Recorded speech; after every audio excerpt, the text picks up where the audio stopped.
I'll tell you when we're live. Okay. I'm sure people can hear all this. That's fun, isn't it? Mm-hmm. Let's keep doing nonchalant noises. Mm. Sure. I'm okay with that.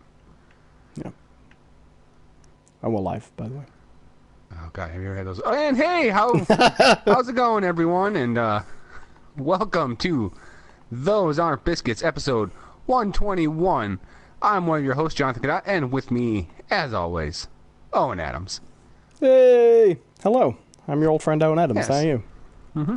How's everybody? Yes, for those of you who don't know, this is a weekly live streaming podcast where we talk about pop culture, and that means movies, music, television, books, video games, whatever. Whatever comes to our mind, really. For those of you listening at home or in an archive version of this, it may sound strange because we will be fielding questions from the audience from time to time. And so yeah, if you're not here for that, that won't make any sense to you. Apologize. Yeah. For those of you who are here live, Though, as we pretty much just discussed, that's not questions. going to be an issue anymore. well, if they're watching a recording. That's true. That's true. We have just talked about phasing down the old RSS feed, which is sad, because I feel like, in that sense, we'll no longer be a podcast in the true sense. Right. And yet the show hasn't changed at all and has a bigger audience, therefore it's a weird thing to feel sad about. I think a live show is better. Yeah, it's modern. right. It feels more alive. Yeah, definitely. And it means also we can focus a little bit, I think, on running the channel a little bit better, you know? Leaning into that a little bit more.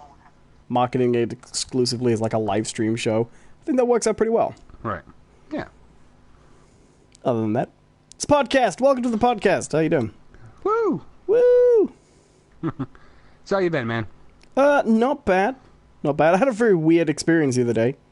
You hear about my weird experience? This is how we do this. The opening act of this weird experience actually played out while I was streaming.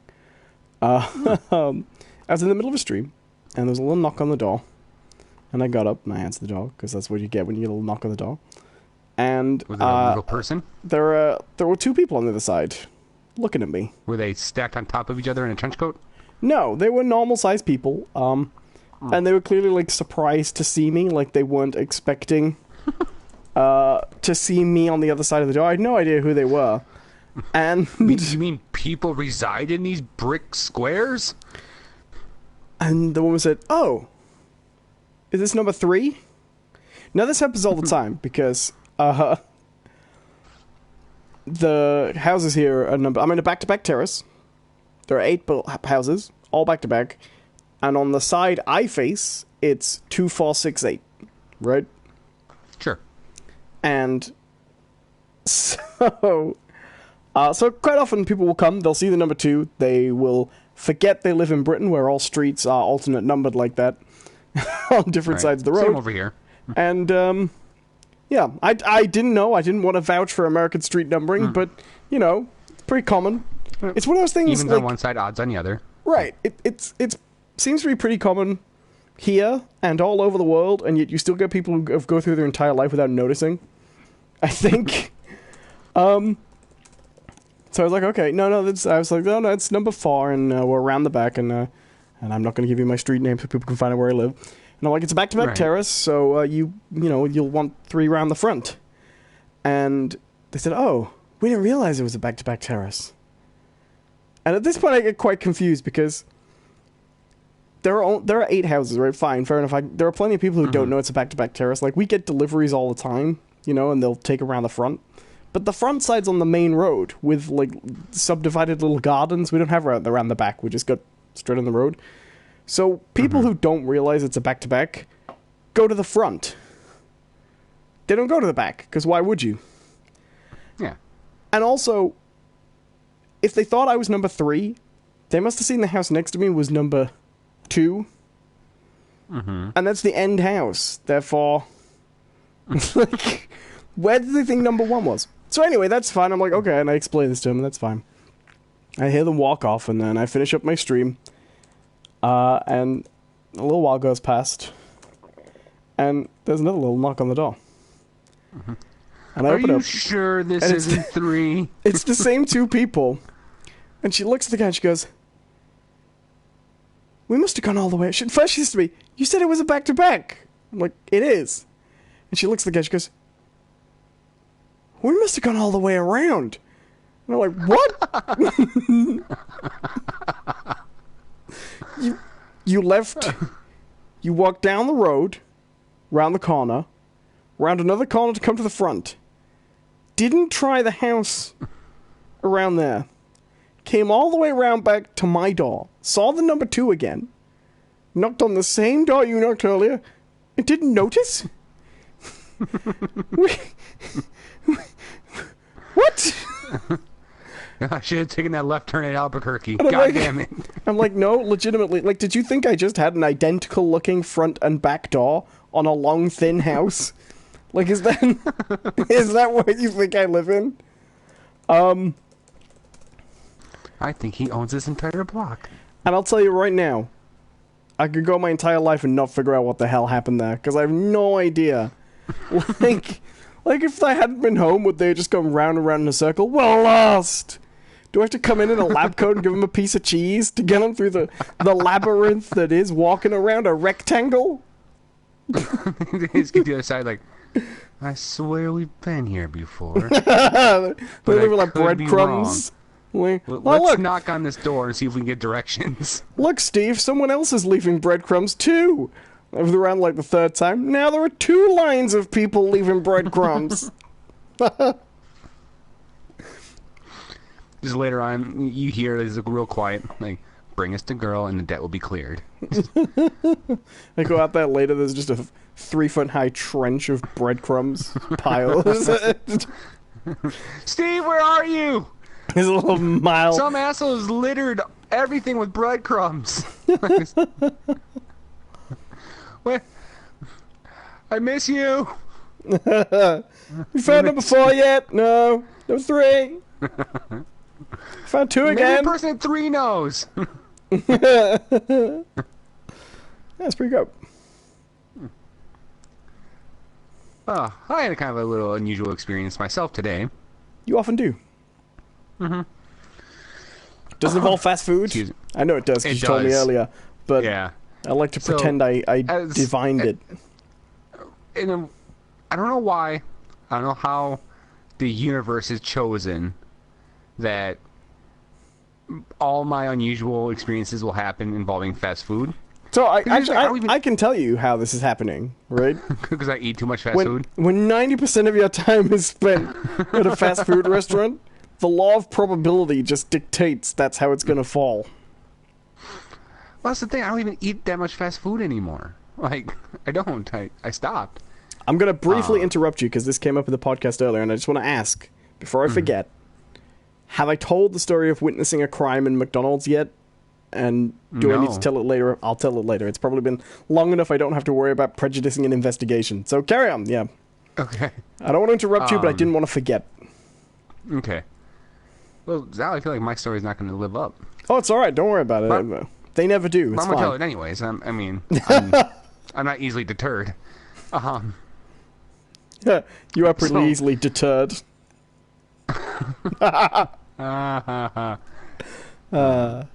Yeah. Funny.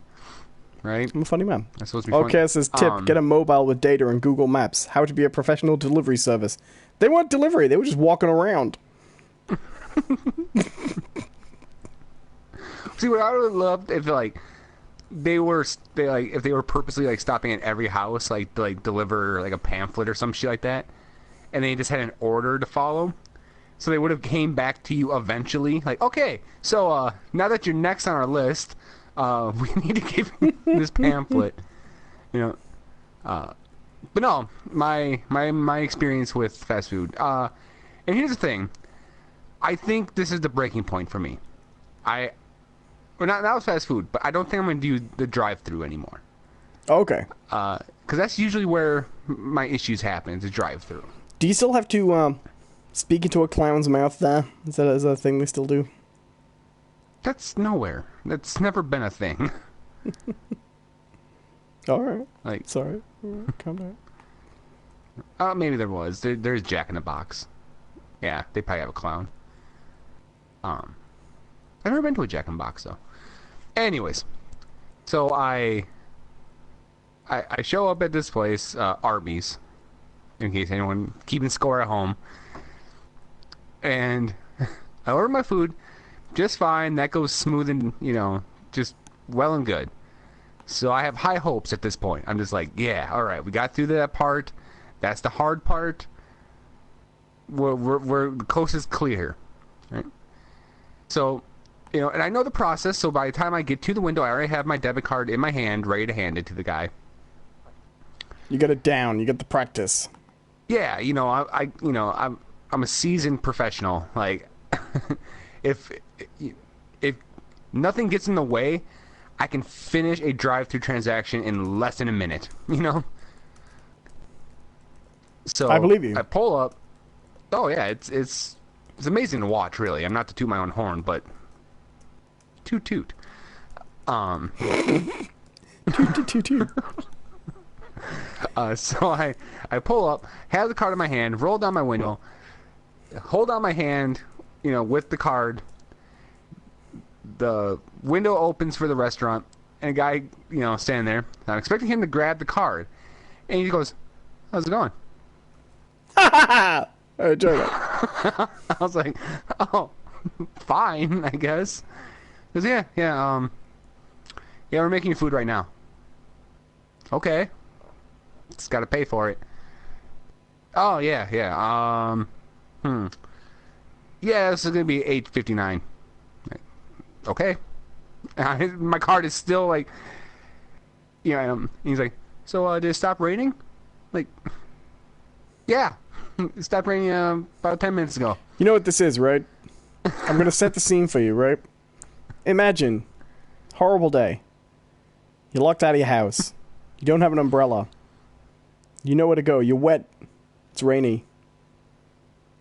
You're pretty desperate right now. You got no money. Can't afford to actually sit and eat anywhere. But you walk past the Arby's and see a help wanted sign. Suddenly, an idea hits. If I can just get the job before the rain ends and inhabit it long enough to see out the storm, I might just get through it okay. Had you said yes, the uniform would have come off and he would have shouted, "I'm free!" at the top of his voice. And gone skipping down the road. I did say yes. Is that what happened? Yeah, I was like, hey, yeah, no, but... Yeah, hey, yeah, no, but... Well, he asked, he's like, did it stop raining? Like, yeah, it stopped raining. Like, oh, good. Oh, yeah, here's your shake. Because our card machine doesn't work in the rain. I'm still holding the card out of the window, right? He hands the shake to me, so I okay. So I reach out with the other hand, which is awkward. grab the shake, put it inside. Still have the card hanging out the window, right? I'm like, as close to putting it into his eyeball as I can. I'm just like, here, sir. Please take my money, And then someone gives him a bag. He looks in the bag. He's like, okay. Wraps up, is about to hand me the bag. I'm like, okay. So I start to reach out with my other hand again to grab the bag, and then he pulls it away and goes, "Oh, I need you to pay first." I'm like, "Yep, just kidding, card, right here." Just kidding. Right. Can't have the food. I was like, "Yeah, I've had my card out this whole time." Oh, all right, man, cool. And he grabs it, so I'm like, "What the fuck is this kid's issue?" Like, I get, being burnt out sometimes, just having a rough day. But he was just because when I get burnt out at work or something like that, I kind of just, retreat into myself. I get kind of quiet and reserved. And it's like, oh, just don't talk to me. No kidding. This kid apparently, I think I know exactly what happened to you. I'm not even joking, right? He saw you, and he was like, this guy thinks he's in a hurry. Yeah. Busy, are you? We'll see to that. Well, I used to do it in Sainsbury's. I used to do it in the supermarket I worked for that has no name all the time. Well, that's the thing. The transaction actually didn't take any longer. He just chose a different path of, like, taking money, giving food. You know, it was... Did you have dirty fingers? Hi, how's it going? Not take your money. Here's your drink. Still not going to take your money. Here's your food. Nope, taking the food back. Now I'm going to take your money, and then here's your food and your card. It's... Is this Trump's America? Wait, I'm just... Why? Why me? Right? Just... I don't get it. Like, I'm sorry for your loss. There's millions of people in this world who have smooth transactions in the drive-thru every single day, never have an issue. All right? I think the important question is what's weekly fucking occurrence for me. I think the important question weekly is occurrence. What's the common factor in all these troublesome transactions?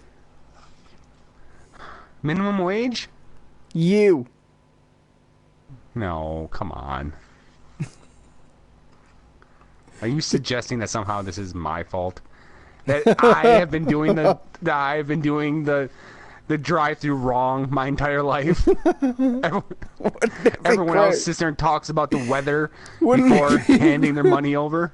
Like that, is that what it is, Owen? Is that what you're trying to fucking tell me right now? I don't believe you, sir. I don't fucking believe you. Wouldn't it just be wonderful if you just reached 30 and realized it didn't work anything like you thought it did? Everyone has been like entertaining me this whole time, like, oh shit, here comes Jonathan. All right, he does things a little differently, okay? Right, can you imagine if you got to 30 and found out you've been using, like, the toilets wrong your entire life? Like, hand dryers weren't for that, and everybody thought you were a disgusting freak or something? You're like, no, that's the fresh mouth air machine. Oh, he's putting toilet hands on. That's where people put their mouths, man. you just hit 30 and someone catches you doing something you think is completely normal and it's the most disgusting thing they've ever seen. Like, no one discusses it. So you get to a certain age and realize urinals aren't for that. You're like, wait, but what about all the TVs and the jokes and the things like that? No, public eating is funny. What? What? And it's just you. Yeah, okay. It's just you and those guys who pee in the urinals when they're already clogged up with tissue. So you get in there and there's a little swimming pool of pee. You're the only two people who are doing it. You're causing that. You just don't know.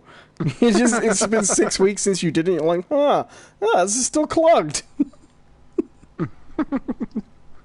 He's a healthy boy. Orkaya says, was Kevin Spacey in the window? I was like, I wish. Because that scene from American Beauty is, like, one of my top 5 favorite scenes in movies of all time. I have never seen American Beauty, so... Oh my god, this scene is fucking hilarious. So the basic setup is, at this point, Kevin Spacey has quit his well-paying job, has blackmailed his company for a ton of money, and decides that he's just gonna say fuck it to everything, and just, like, midlife crisis, and he goes off and gets a job at a fast food restaurant, like he did when he was, like, a teenager. And his wife comes through the drive-thru, and he hears her voice over the little speaker, but he also hears another voice, and it's this guy that she's actually been screwed around with. And she pulls up to the window to get her food, and he just kind of slides his like, "Hi, welcome to Mr. Smiley's. How can I help you?" And so she just busted stone cold, and this other, like, teenage employee, she's like, "Oh man, you are so busted." And Annette Bedding, who plays his wife, is like, "Excuse me, I don't think this is any of your business." And Kevin Spacey goes, "Well, actually, she is lead drive-thru manager, so technically you're on her turf." It's pretty good. It's a great scene. I need to see that film. It's one of those films I just never got around to seeing it, you know? It's really good. Thank you, Sizemon. How do you pronounce that name? You make him sound like a Digimon. It's Sizemon! About to evolve into Kabuteramon. And Agumon. He's gonna digivolve into Dustufamon.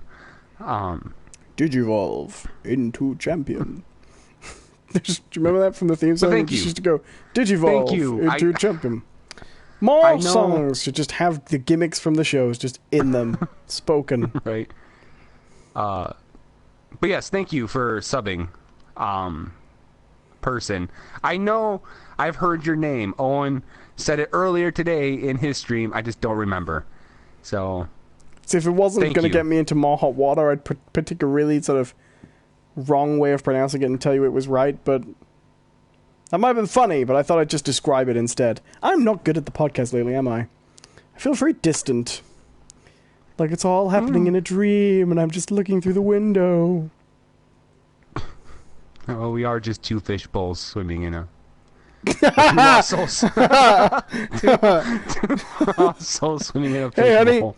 Hey, honey, you brought a pellet home. What is it? Oh, it's a fish bowl. I put it in the aquarium. Oh, look at it swimming.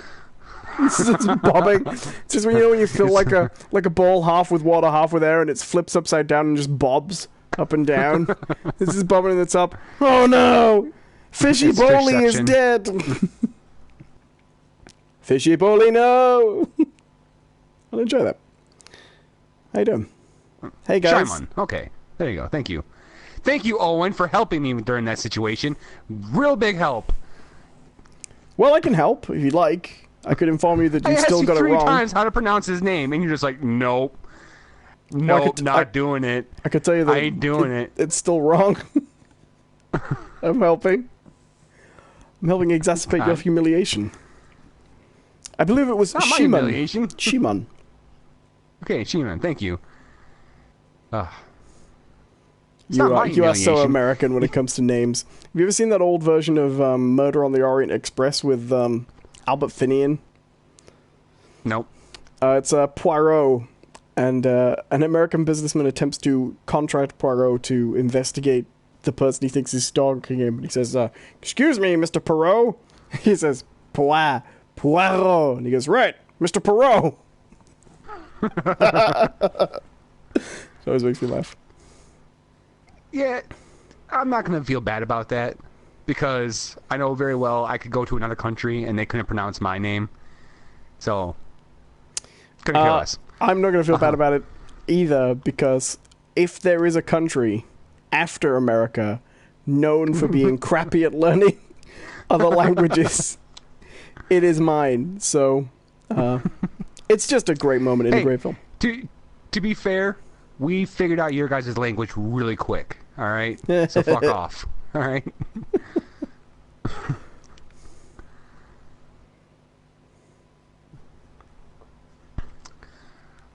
So yeah, that was my fast food story.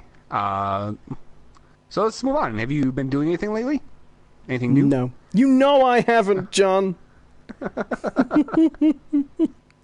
Literally, before we started streaming, I said, I've got to do some more interesting things. I've been so busy lately, and I haven't really been getting much done or watching stuff, so I've been, I haven't got anything. And I got to make my life a little bit more interesting while I'm, so I've got stuff to talk about on the show. As soon as I get in. So what have you been doing, Owen?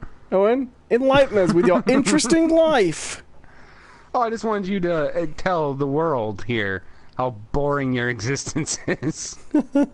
It's not boring, it's busy. Some of us work for a living, John, not in a casino where we just wait for old people to give us money. Some of us play video games. Streamer is telling me, like, I work for a living. Pew pew pew pew. It's like, I was at your job today, okay?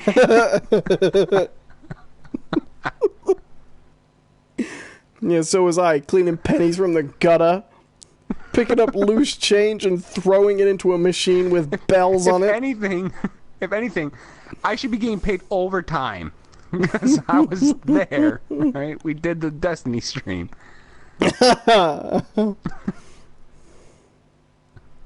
I want my donation back. Right, no backsies. You gotta talk to Google. I need this. Yes. No, hello, the reality is it's kind of close to that. I have been so busy working lately. I haven't done too many different things. I'm watching the new series of House of Cards, but I'm not very far in yet. Better Call Saul series 4, I think. Could it be 3? Could be 4. Just finished. That is a show that just gets better and better. Watching a lot of TV. Other than that, I've still been doing the rocksmith, still been doing the guitar.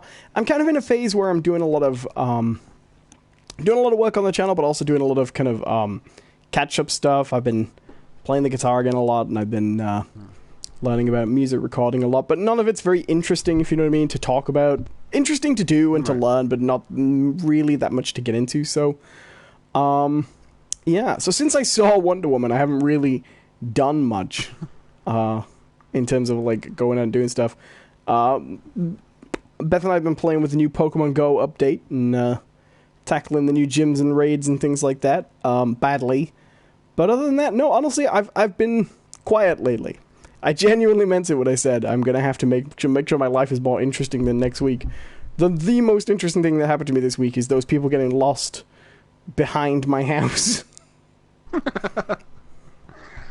you know what? Do you know what the really annoying thing is? I can guarantee you that as soon as I finish the show, I'm going to think of like 3 really interesting things I did this week. I know I will. Like as soon as the show finishes up, like a bright light's going to disappear in your kitchen. And it's just going to be you from the future, like, we gotta go, now! Like, or I'll put the phone down and I'll be like, oh wow, yeah, I saved someone's life this week. Do you remember when I ended up on that mysterious jewel heist to France? How did I forget that? Yeah, okay, Owen, whatever you say, just trying to spice up the show. Did you also save the amusement park with robots? Unfortunately not. I let it burn. No. Shimon? What? Shimon? It's not bad to be a gay. No. Just answering the question in the chat. I'm trying to read this, actually. It doesn't make no sense to me. I'm gonna go with your opinion. Is it your opinion? Yeah, John, saying it's bad to be gay. No, that's what I'm saying. Like that's why I had to read it a few times myself, because I'm like, did I say that at any time? But no, it's not bad to be gay. It's not anything. It's just what you are, you know, or you know, if you are, I guess, you know. Yeah. Whatever your orientation is, it's just what you are. It's not a good thing, a bad thing, or anything. It's just what you are. So yeah, that's my opinion. Yeah. It is a thing of no moral significance whatsoever. Right. In my opinion. Right. Yeah, because when you start using adjectives like good or bad in those terms, is you are applying a characteristic to it that doesn't exist. You know, it'd be the same thing as saying like, oh, is it good or, you know, good or bad to have skin? Like, well, no, it's to be tall. You know, well, actually, no, because there are some know. bad things about being short, I suppose. Right. But they're not ethically bad things. They're just disadvantages. Right. To being short, I mean. Right, because like, you know, you wouldn't question someone, you know, who I don't know, was I don't know, had a hangnail, or you know, and that's a weird thing about homophobia, isn't it? It's one of those things where when you try to even remotely begin to discuss it, it's such an illogical, stupid thing that you run out of ways to be like, no, it's fine. Right, and because then it always turns around on you too, because you struggle so hard to be like, no, there's nothing wrong with this, that the other person who might be arguing it against you can just stop. They can just stop talking. Right. And then you are suddenly the thou protest too much guy, you know? Right. Yeah, because it's such a stupid argument. You're nuts trying to even get to the crux of why it's stupid. Yeah. No, I totally agree. In fact, that's kind of like how... All right, let's get on this fun little subject. That's kind of how like conspiracy theories work, too, right? Right. Because the person who believes in a conspiracy actually has no burden of proof, right? Because they can just believe. They just believe it. And they might have a reason why they believe it, but it's a belief. The person who doesn't believe in the conspiracy theory suddenly now has all the burden of proof, and at a certain point, the person who originally believed in conspiracy theory can just check out. They're like, yeah, no, I don't believe that. Right. On top of that, when it's so far-fetched and so absurd, and so, like, the fundamental premise is, and they've hidden all evidence, it's so fundamentally impossible to approach it as either a refutation. Like, one of the things that people really misunderstand about science, and it's one of the really interesting things, is if you have a premise that's impossible to disprove, it's almost certainly going to be false. Because it's too vague and nebulous and too ungrounded to be valuable as a premise. So if you can't posit a position where someone could say, okay, if this is the case, then your premise is untrue, then it's an untestable hypothesis and it's almost certainly worthless, because it means it hasn't been set rigorous definitions. And conspiracy theories are always like that. Right. I mean, it's like the biggest one is like the Illuminati, right? Right. It's this omnipotent, omnipotent force in the world that controls all media and controls everything you say and everything you do and everything, that you consume. So when you go, well, no, there's no proof that this kind of group would ever exist. Like, well, that's just what they want you to believe. Right. But the funny thing is the people who truly believe in Illuminati, they don't recognize the paradox in their belief, right? Because if you believe in a group that is all powerful, that controls everything you say, you do, you see, you consume, that means everything that has led to them believing that the Illuminati, A, exists and B, is evil, was also provided by the Illuminati. The funniest thing about conspiracy theories is when they posit these things like the clues, like, oh, and then they put it on the money, like the all-seeing eye, and they don't see the contradiction in they're this super secret organization, but they leave these clues everywhere. Why? Why do they? Right. Why do they leave the symbols? Oh, so to leave hints for what purpose? Right. Well, no, it was like when I did the whole Poppy thing. When I watched the Poppy videos, I had to then go and understand a little bit more about the fictional accountings of the Illuminati. And one of the things that they bring up is the reasons why they had that clue is because they believe that everyone who isn't in the Illuminati are considered the profane, and that it is fun to tease the profane, right? Right, which is That's dumb. why they put their... No. Yeah, it's a dumb concept. But that's why. It's like, oh, I'm going to just flash my symbols all over the place. Oh, it's like that just AirPod. to basically tease you. It's like that AirPod. Have you heard about this AirPod that's supposed to be a secret Illuminati AirPod? I forget which one it is. It's one of the American AirPods. It cost more than it was supposed to, so everyone's like, it's got a secret base underneath. And there's one of the most important pieces of evidence is there's a stone in one of the gardens, like a marker stone, where someone's written on it, New World Airport. And this is supposedly like a secret hint that it actually refers to the New World Order. And I'm sorry, but you've got a super intelligent conspiratorial organization, and they're like, all right, we'll give him a clue. I'll go outside, and I'll write on the stone, New World Airport. What? What? Yeah. Right. Sophisticated. Oh, we got another question in the chat real quick. From I'm Blazed, or Blaz. What's up? Have you guys watched Naruto or Dragon Ball? And are they worth watching? I have never watched Naruto. I have not watched Naruto either. But I have watched Dragon Ball. But I watched Dragon Ball Z. I never really got into Dragon Ball. I got into Dragon Ball Z as a kid, and I went back and watched Dragon Ball as well.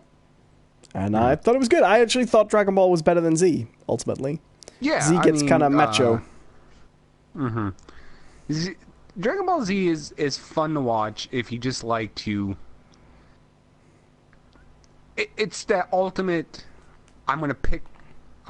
you have your hero, and you get to see him just be awesome every episode. You know the early episodes of Dragon Ball Z where you see, for example, Goku and Gohan gets kidnapped and then he's sent to live with Piccolo to train, and Goku's running across this bridge for months on end, and then he's got to convince a space mentor to train him by catching a grasshopper. You know, stuff like that. That kind of more innocent era. That's what Dragon Ball's like. And that era of the Dragon Ball Z show I actually really like. When it gets very action-based, I lost a lot of interest in it, to be honest. Another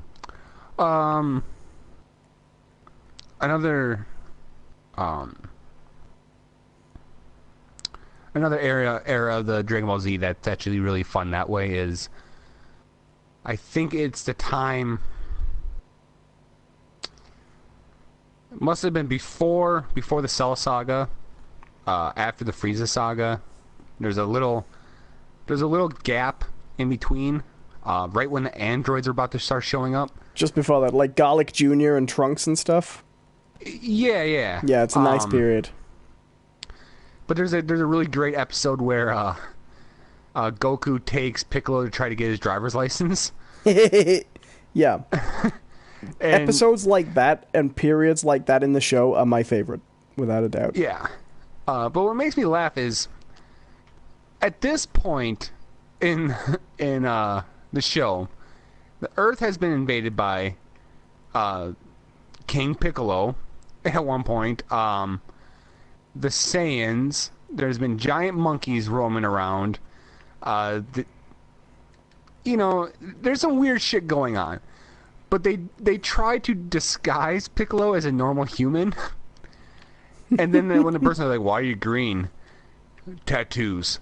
He tells them that he just has a bunch of tattoos. And it's like, you don't need to do this. Like, well, not only that, Brett, but in that world, this is a world where dog people and cat people and stuff live anyway. Right. They're just sticking around there. And people like Emperor Pilaf, and they live in that world. I actually like Dragon Ball's world a lot. In the first one, the way it's kind of high tech with the cities, and then the sad thing is a lot of Dragon Ball Z fans haven't watched Dragon Ball, and if you do, the world that it's set in makes a hell of a lot more sense. Like you get a better feel for what it actually is outside the city. But that's kind of my issue. It just became one big long fight scene, whereas it used to be quite a sweet adventure story, and I liked that. So yeah, right. But then I'm more of a fan of Toriyama than I am that particular show. Like, I don't even think Dragon Ball's his best work particularly. Right. But yeah. Hi Ashton. Doing a lot of questions from the chat today, which is cool. Yeah. Let's see here. Have I been doing anything? I started reading a new book. I hope you've had as boring a week as I have, so I can mock you mercilessly. Not gonna lie, I kind of have. But by choice. By choice. Yeah, that's what we all say. And then 3 weeks in, We're just giving our cat little groomy baths, putting them in little outfits, and talking about how handsome they are to the mirror alone. You done that yet? No, Ronald, you are such adorable. You're the handsomest little man ever. No. I don't believe you. That was too convincing. My cat today literally has not moved from that couch cushion. He just like, nope. All day. Is it dead? No, he's alive. His tail's all flicking away like it does when he sleeps. He's just body or shit. It's just had enough. But normally he goes outside. That's the thing. Like normally he just goes outside and does shit. But today he's just like, nah, I'm good. Too warm. Yeah. It's not even warm. It was actually really cold. It was like, I think it was like 40 something degrees this morning. Yeah. I've had to confine my cat because I'm sick of picking dead mouse out of the laundry basket. So, you mean mice? Yes. Yes, dead mice out of the laundry basket. Tired of them. That's always fun. But, no, it's funny. I picked up a book that's part of a series that I've enjoyed quite a bit, and the series is over. I'm like 3 books behind them. It's the Odd Thomas series by Dean Koontz. Oh yeah. The movie's not great, but the movie's also not terrible either.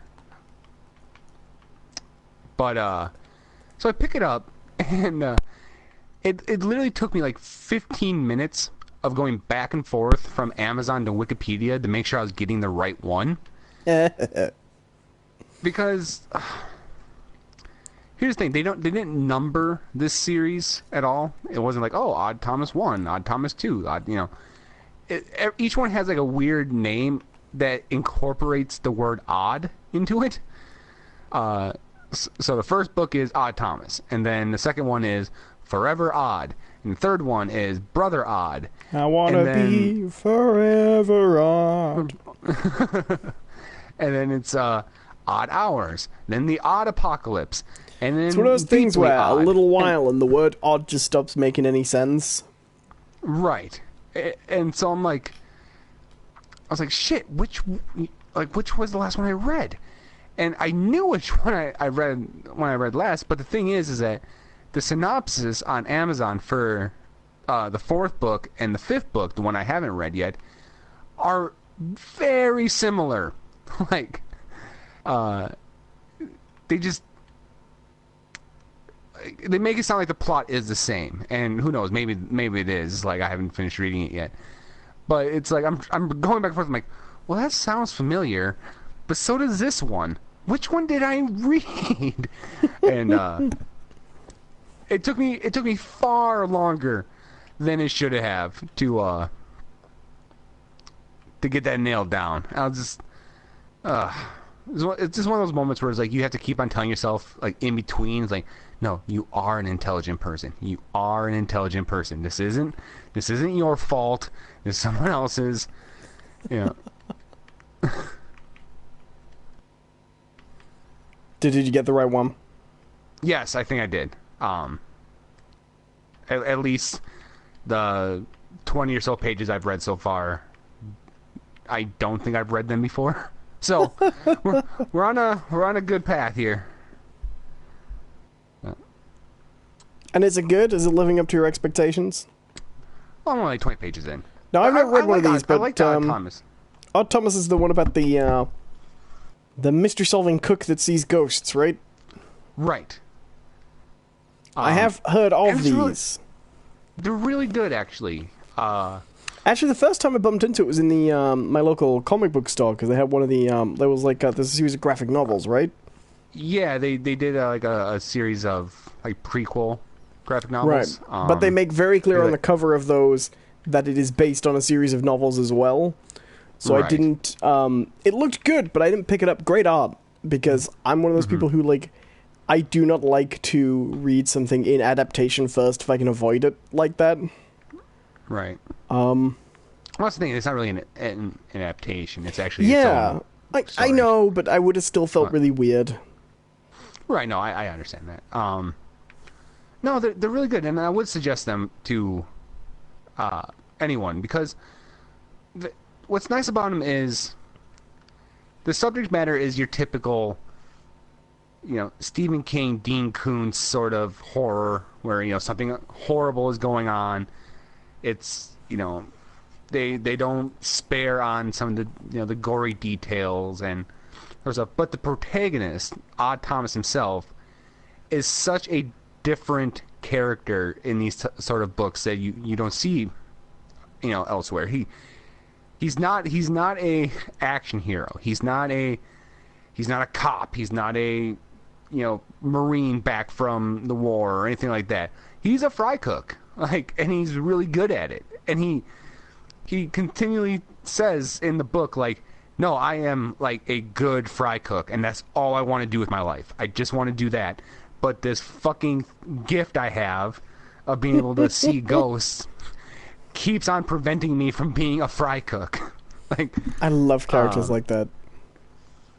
And because that's the thing is that because he can see these ghosts and he feels compelled, and that's the thing about it, is what makes it so nice is they give an explanation for everything he does and why he does it. Because in the first book he talks about why does he could just live his life seeing these ghosts and stuff and just ignore them, because he says I have no problem ignoring humans, no problem. I can probably ignore ghosts too if I wanted to. And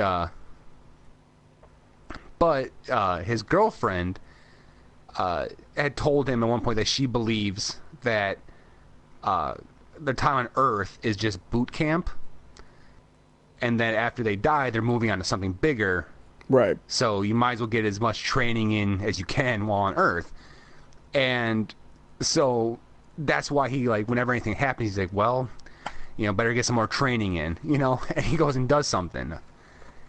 And Nice touch, actually. It's a good approach.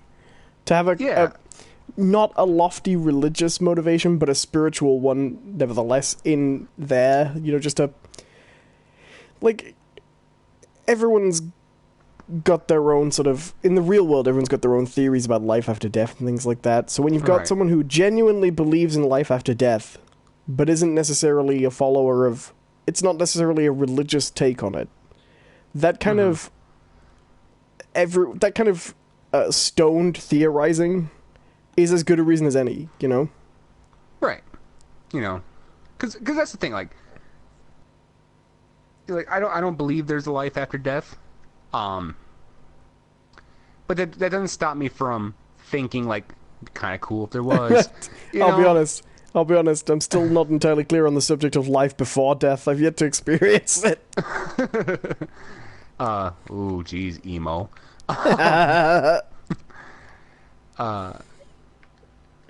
But no, it's really cool, and so all these books kind of are him being tied up in these situations. Because the other cool thing about him is that the ghosts themselves are never the antagonists. What the ghosts do really well at is inform him of shit that's coming from living people. And so you get this fry cook who doesn't know what the hell he's doing, and through most of the book he kind of I won't even say he doesn't bumble his way through. He actually he's actually fairly competent, but his resolutions to some of these issues definitely don't follow the path of a traditional horror or action. This is interesting because when I saw these in the graphic novel section, and I knew there were novels, I was tempted, right? But I held off because you never... a concept like that, you never know if it's going to be pretentious rather than, you know what I mean? Like, it can fall that way, right? But you are kind of selling me on it, so maybe I might actually try and pick the first one up and read it before we do the next show. Well, and the nice thing but is, continue talking. Like, I'm not worried about spoilers or anything. Just they're quick. They're quick reads too. I mean, they're not short books by any means. You know, they're the typical like Dean Koontz, right? You know, length. You know, like probably like 300 pages, right? But they do read quick. Mostly because they're done in first person narrative, and during like the downtime of a plot, you get Odd. You get him like talking to you, and that's almost as entertaining as seeing the plot unfold. And but like right off the bat, like that first book, like in the first chapter, they do something really cool to hook you. I'll probably just explain it because, like I said, it's the first chapter. But like the first thing that happens is like Odd wakes up in the morning, he gets out of his house and he sees this little girl outside his house. And so he goes over to her and she has a seashell in her hand. And he says he recognizes the girl, but he doesn't say what, you know, like how he recognizes her yet. But she hands him the seashell. He holds it up to his ear, and instead of hearing the ocean, he hears the sound of a souped up car engine. Right. And he's like, oh, that's weird. And then it dawns on him that, okay, no, this is a ghost. There's a little hermit crab doing loop-de-loops inside the shell, like... Yeah, just doing donuts. Like, we're racing for pinks. Like, oh, shit.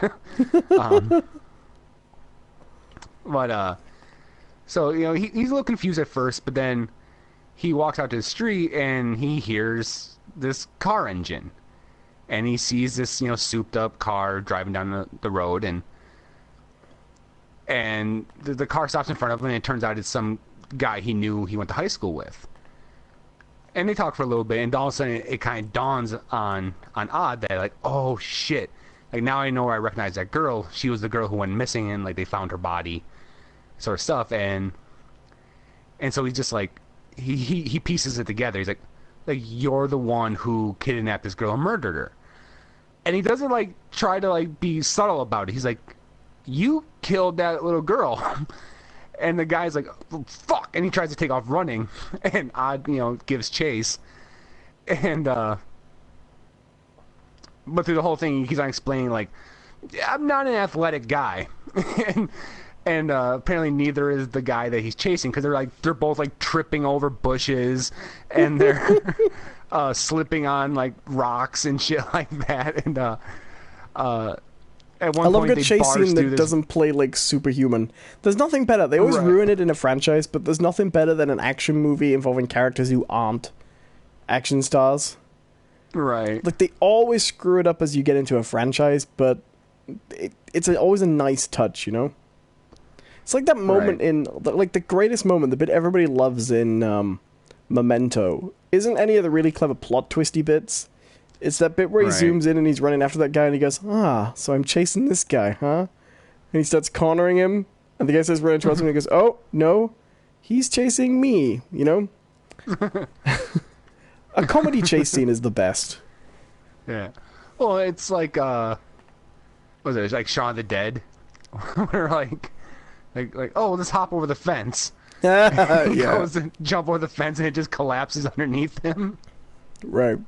That's a great film for all, like, directing in general. But like at one point, Odd Thomas and this guy, they crash through this woman's house, and Odd Thomas takes the time in the book to explain that because of the situation he was in, chasing this guy who murdered a little girl, he couldn't ever eat strawberry Pop-Tarts again because that's what the woman was cooking in her house. And he could smell the strawberry Pop-Tarts when he got in. So it's just like little bits like that throughout the whole book. But, you know, eventually he catches them and all that stuff. But yeah, there's just always these little little snippets through the whole book that are just like that. If it was done, because I don't think Dean Koontz is like the most amazing writer of all time. He's a very successful writer, Right. but I don't think he's great. But I do think he is really good about adding these snippets of personality into his narrative without taking you out of the plot, Right. So. Yeah, which is... So yeah, I would... one of the things I actually like about Stephen King as well. And if you noticed, slightly unusual paranormal stuff's coming around in a different way. Like, the book I first noticed with was... it was a Stephen King, Dr. Sleep, which is the sequel to The Shining that right. King surprised everybody by announcing. Now, The Shining comes from a time period when King and a lot of other people were writing supernatural horror that was pretty weird, but was intended to be very frightening. We seem to be entering a new phase now where that's coming back, but not so much, and maybe it's on the back of a lot more genre TV, but not so much in an attempt to be necessarily hugely scary, but in an attempt to be interesting and imaginative in almost a fantasy way. Like Dr. Sleep, it's a scary book at times, but it's not overtly horrific very often. And the premise of that book is that Danny from The Shining has grown up, and he's discovered late in life another child with even more power than he ever had, and he's reaching out and he's mentoring him. Meanwhile, he also discovers, unbeknownst to him, there's a caravan trail, a convoy of camper van old people who have been prolonged for centuries, or at least very nearly, by eating and feeding on the energy of children with The Shining. And they're basically a convoy of evil vampires masquerading as a group of traveling pensioners. Nice. And they're fantastic, and they're horrific, and they're terrifying, and they're a great group, but they're just old people, feeding on energy. And I just thought that was an amazing concept that in the modern day, like, first of all, the idea that there would be children who... There would be people out there who would feed on children like Danny in The Shining, That there's this wider world of people who know about that power and have malicious goals. And then on top of that in the modern day, they would be a kind of vampire, but that they would just live like old people, They would just have camper vans and technology and travel about and stuff. It's a pretty great book, actually. I can really recommend reading it. Just... I don't know. How do you feel about The Shining? Because it's divisive. I don't have high opinions of Stephen King. And here's the thing. I don't think he's a bad writer, right? I know sales aren't everything, but, like, clearly he has ability, He has ability as a writer. It's just not a style of writing that I particularly get into. Much like video games, I don't particularly like games that kind of wander about and you don't have really a sense of goal or direction sometimes. Right. I feel the same way about his writing style. And he's interesting because sometimes he can be exactly the opposite of that. Like, I've talked in the past about how I think the best Stephen King book, hands down, is Cujo, which, on the surface, it's a very basic story about a rabid dog, but the plot is so tight and so focused like a laser beam, how it gets from the beginning to the end. It's almost like Stephen King didn't write it. What I will say, I guess... I think he's getting better in later life, actually. I actually think Stephen King is writing surprisingly good books now that are actually not getting read by as many people as you might think. Like, I thought Mr. Mercedes was really good as well. Really underrated. And because he went through a phase where, he wrote his famous books, And then he went through a phase where he was writing books like Cell, which is about Right. If people haven't read that, that's about a signal that goes Jennifer through Lopez. everyone's mobile phone and turns anyone who was on the phone at the time into zombies. But zombies sort of connected by a cell phone signal, so they have like a hive mind. Mm-hmm. And it's a terrible book. Like it opens okay. The concept's okay, but it's such a surface level. Like, I don't think Stephen King is a Luddite. I know he's quite technological. You know, like he likes his Kindle and but it's such a surface level of we've got a society and everyone's on the phone, and what if the phones turned everyone into monsters? You know, like it's the least subtle. And he went through a phase of writing books like that that were dumb. But then if you look at his recent big hits, he wrote Under the Dome, which, aside from being the exact plot of the Simpsons movie, is a pretty good book. He wrote... But wasn't it Under the Dome, like, something that... He did something similar to it, Yeah. It was a... earlier, and then he kind of revisited the idea and just did it better. He'd done similar things before, and he'd written an early version of it and come back to it. Did he do, like, Village of the Damned or some shit like that? And it was kind of like the idea, the same thing? One of those is his. But he does have stuff like that. I think Children of the Corn, Stephen King, isn't it? I don't remember. But then he's recently... If you look at what he's been writing recently, Mr. Mercedes, the story of a man who drives a car through a crowd of people at a job fair, and then writes a letter to the police officer saying, like, I know most murderers are caught because they make a mistake and they do it again. I've got my fill. I'm never going to do it again. You're never going to catch me. Ha ha. Like, which is such an odd concept, but it works. And then 11/22/63, the one 11/22/63 is just such a fantastic idea. You know, a guy discovers a time portal that leads back to exactly a few years, or I can't remember if it's years or months before Kennedy was killed, and goes back in time to stop the Kennedy assassination. But he has to live in that time period and prepare for a bit first.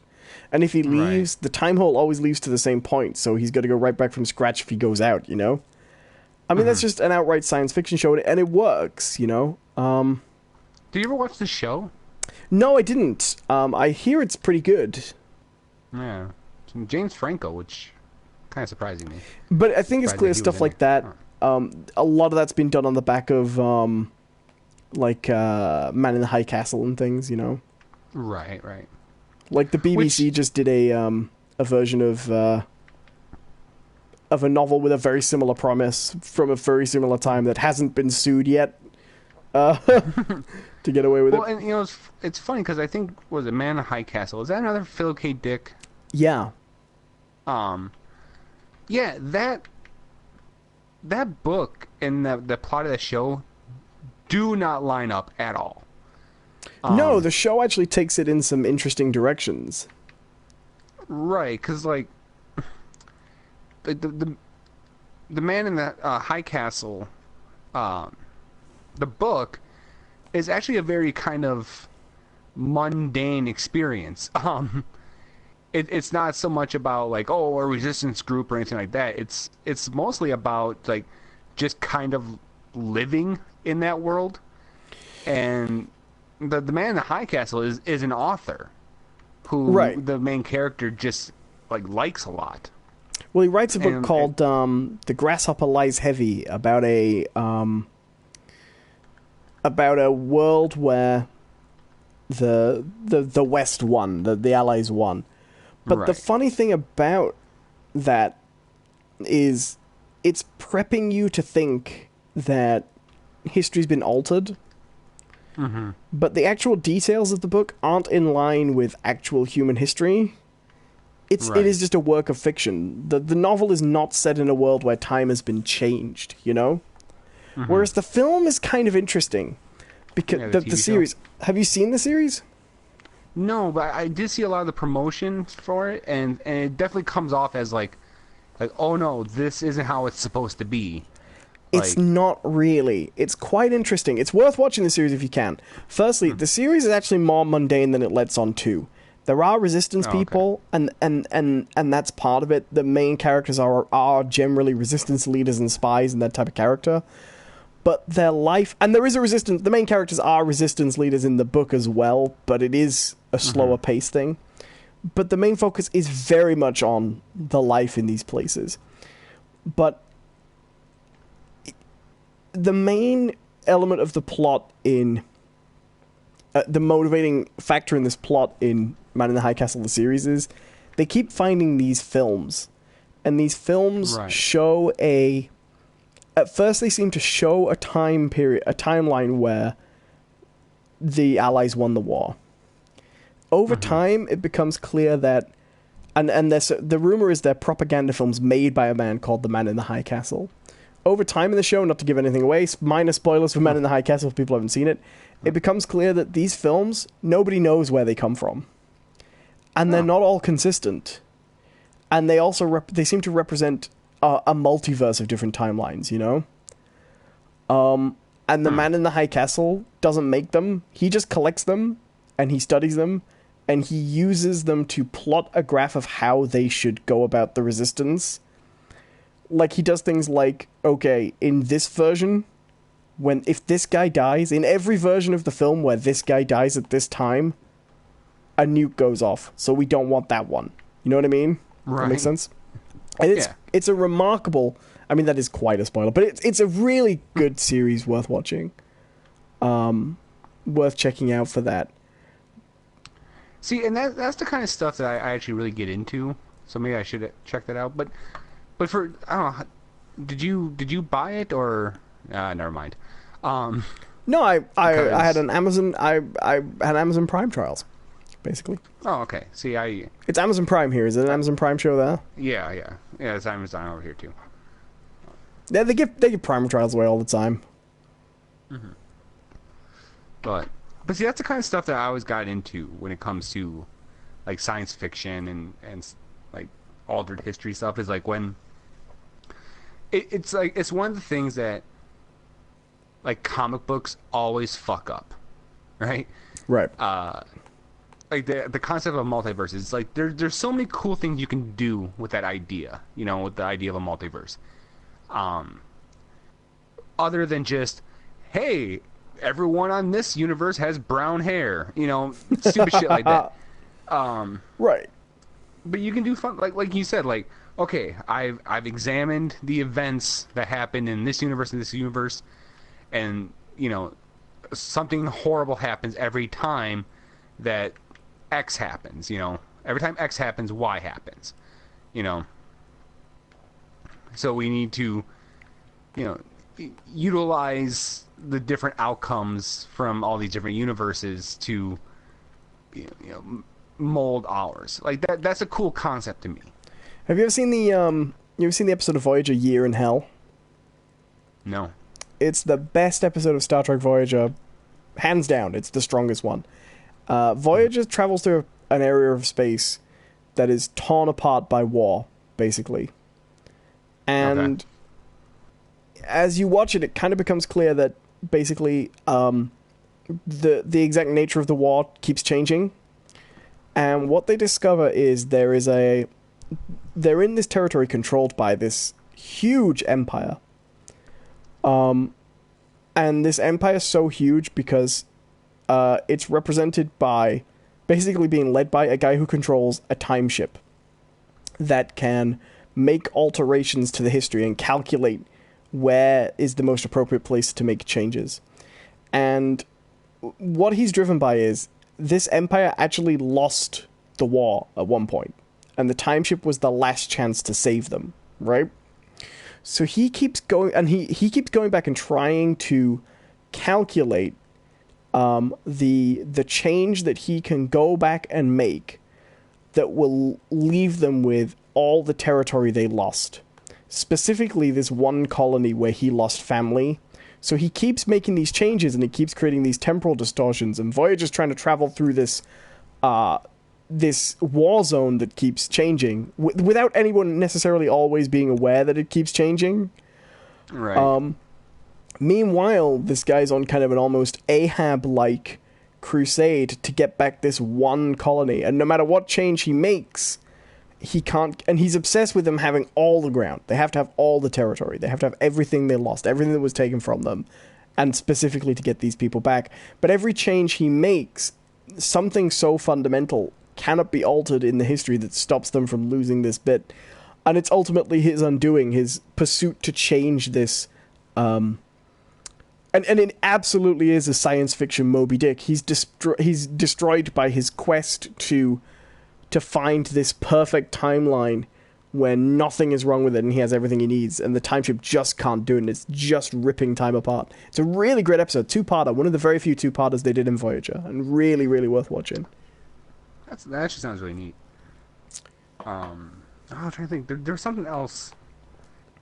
I never saw it, but isn't that kind of like the idea behind like Primer?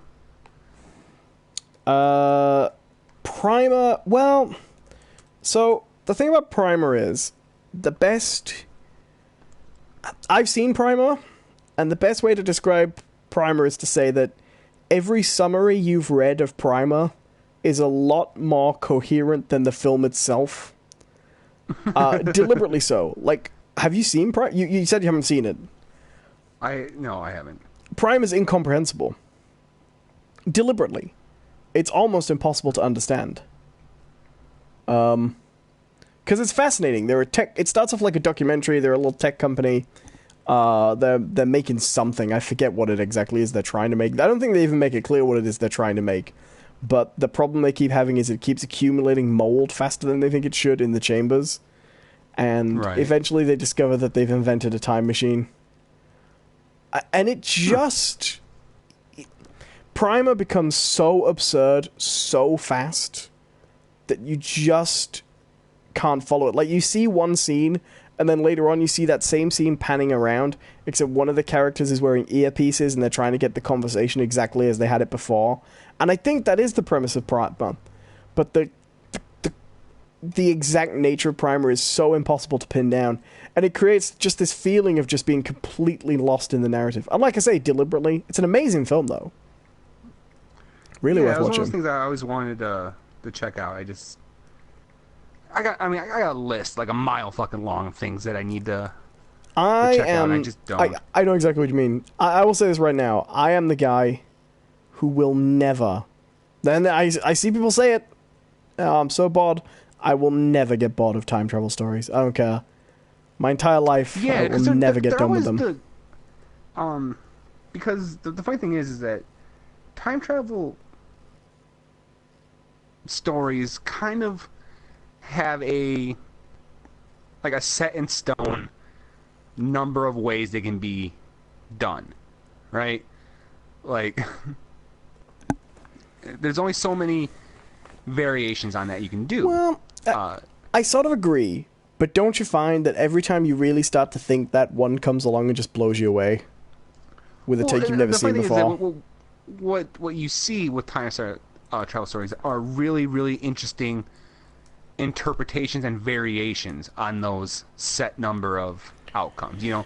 Right. Like Looper, you know, it's all about paradox, you know? Right. There's the paradox, there's the... I mean, fundamentally, there are only two schools of thought with time travel, right? And, you know, there's the theory that you can change things, and there's the theory that you can't, right? And how different films respond to that is really how things come about, you know? Mm-hmm. I mean, there are some movies that call themselves time travel movies, and I don't think really qualify, even though they claim to all... Like, I don't think Donnie Darko is a time travel movie. I think it's actually a religious movie when you get down to it. I think Donnie Darko is kind of a silly movie. I think it's massively overrated. It's one of those films, like, can I ask, did you like it the first time you saw it? Nope. I was the kid who was very into Donnie Darko when it first came out, and then as I got older, slowly, gradually realized that it's kind of terrible. It's another one of those movies where some movies are legitimately clever, know they're clever, and have fun with being clever. Right. There's other movies who they're not as clever as they think. What they are and I think this is definitely the case in Donnie Darko, is the writers or the director or whoever penned it had an understanding of a concept, of a specific theory of science or mysticism or however you want to do it, that he wanted to express. Right. And I would say that use the movie to do it. But I would say that I feel like about Donnie Darko, the way you feel about the Dark Souls games, it deliberately tries to hide what it's actually about from you. Right. But deliberately so that you keep watching it and trying to figure it out. Right. Basically. Which is funny because that's kind of what you just said about Primer, but... Oh, sure, but Primer's good. I know it sounds silly, but Primer is... But Primer is about confusion. Do you know what I mean? Mm-hmm. Right. The point of Primer is, yes, you have to watch it over and over again, but it's overtly about a timeline that becomes confused. Donnie Darko is about a timeline that becomes pretentious. Right. Because, one of the things that kind of... It's kind of funny. What coincided with me watching Donnie Darko is the first time I heard of the concept of the Mary Sue. And to me, Donnie Darko is a Mary Sue character. Right. He's a foul-mouthed kid who, he's in a the middle different of an auditorium. He's a different kind of Mary Sue. He's that kind of, and it's something that I associate with very much, and as I did as a teen. It's the desire to be perfect through your imperfection, if you know what I mean. He's always imperfect in just the right way. Like, he upsets just the right people in just the right way. He's rebellious in just the right time, Right. He's like that badass kid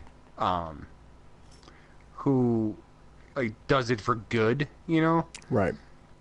It's and that's kind of what I got behind it. I'm like, because I got the point, oh well, Donnie Darko, he's being visited by this fucking rabbit, and he's fucking with timelines and shit like that, and he now knows that Patrick Swayze is a pedophile, and does he though? Because it doesn't really make any sense. Like, the fundamental thing, I know this is so stupid because it shouldn't be that important, but the fundamental question of the film remains unanswered, which is, how does Donnie Darko start traveling through time? And the answer is the rabbit tells him, right?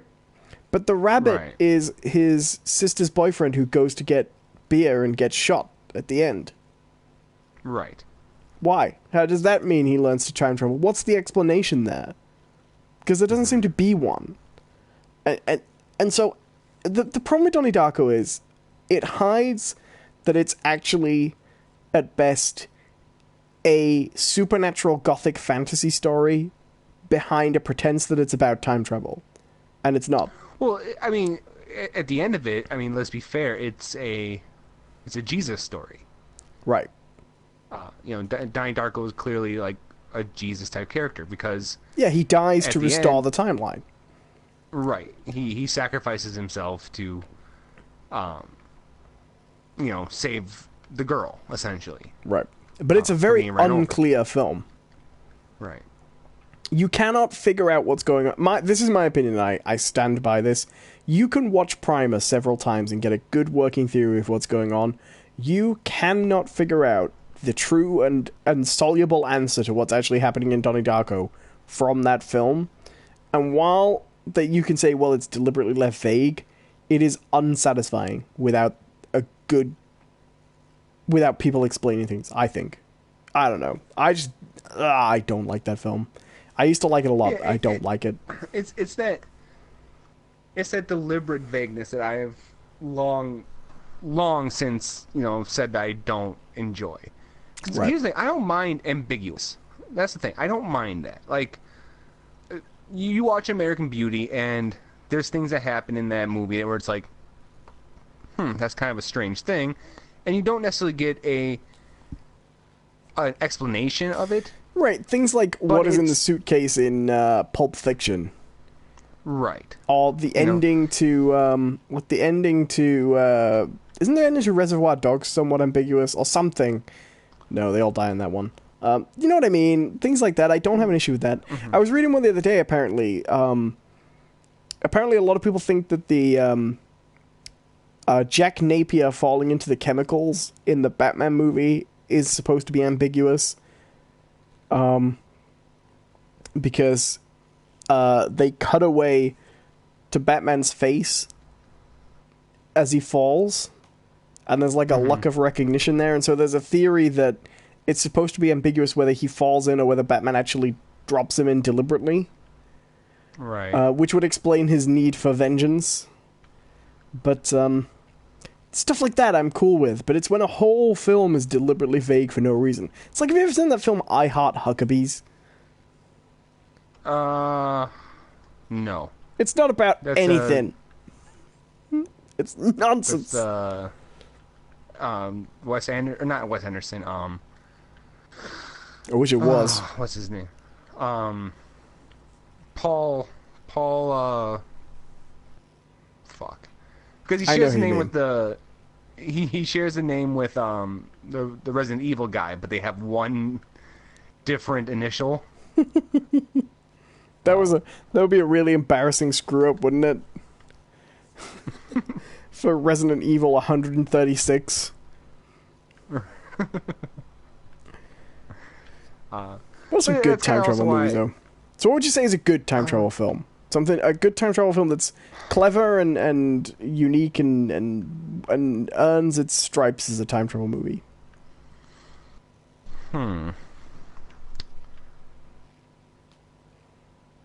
Well, even though it is kind of a silly action movie too, I think as a mythos, Terminator works pretty well. Right. I probably draw the line at 1 and 2. Yeah. No, I think the first Terminator is a solid paradox story, and I think the second one iterates on that quite well. I even think the third one does well the third one is not a good movie for a lot of reasons, but it still sticks to the idea of inevitability. Right. If Terminator 1 is about robots trying to change the past and failing, because that's the conclusion to the first Terminator, right? Robots try and change the past and ultimately create their enemy, right?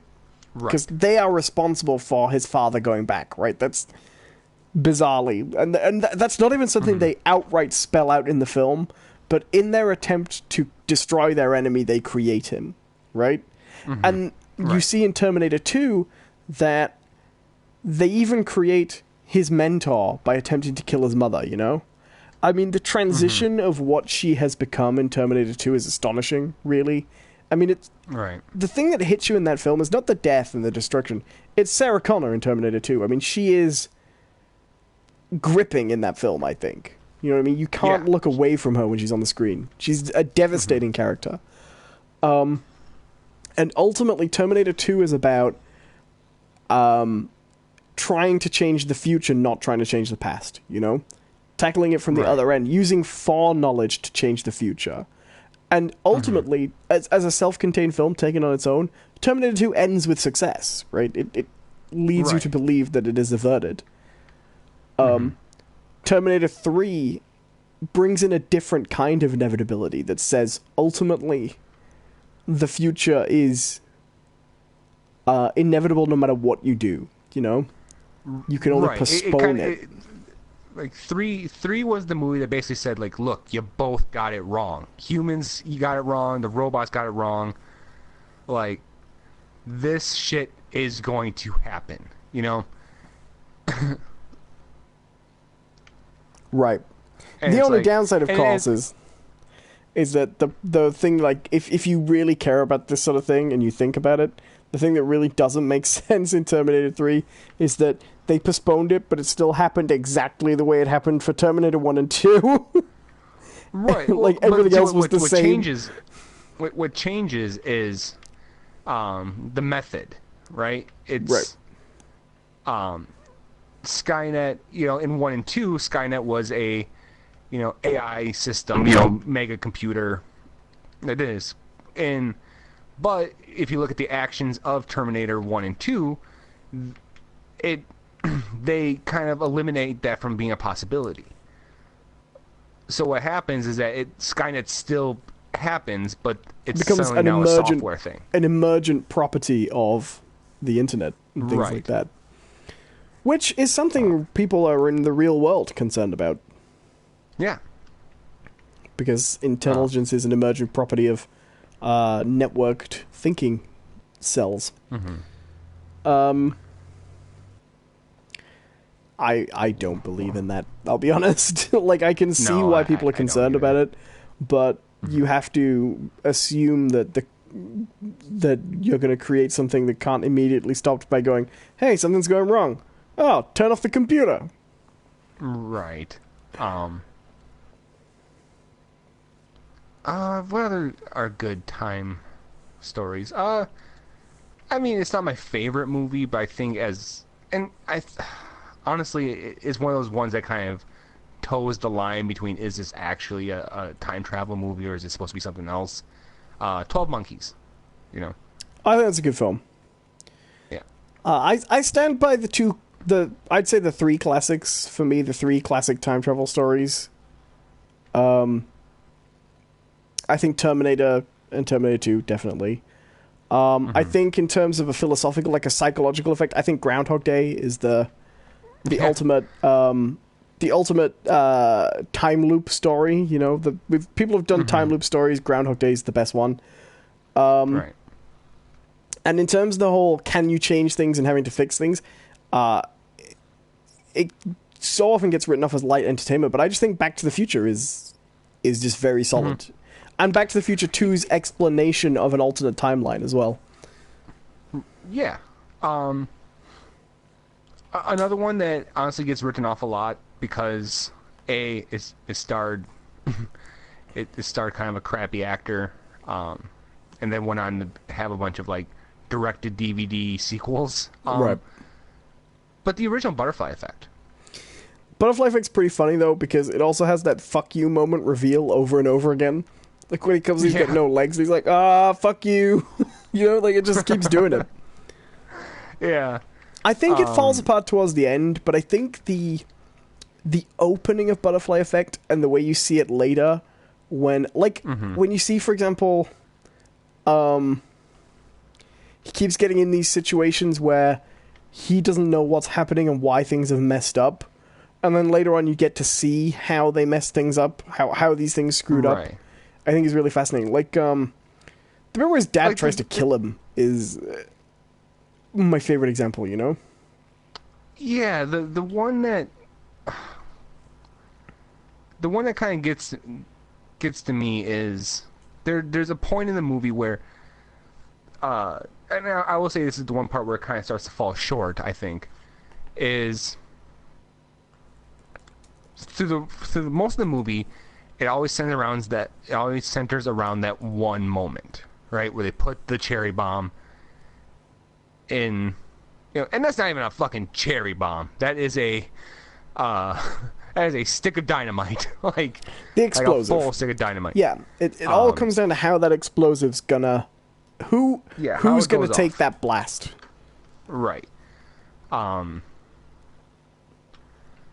You know, and you see the different variations where it's, you know, Ashton Kutcher's character, he tries to, you know, get to the bomb before the woman or child do, and he gets his arms and hands blown off. But at the same time, the delinquent, he stops them, the woman and baby from getting there, and he suddenly becomes like this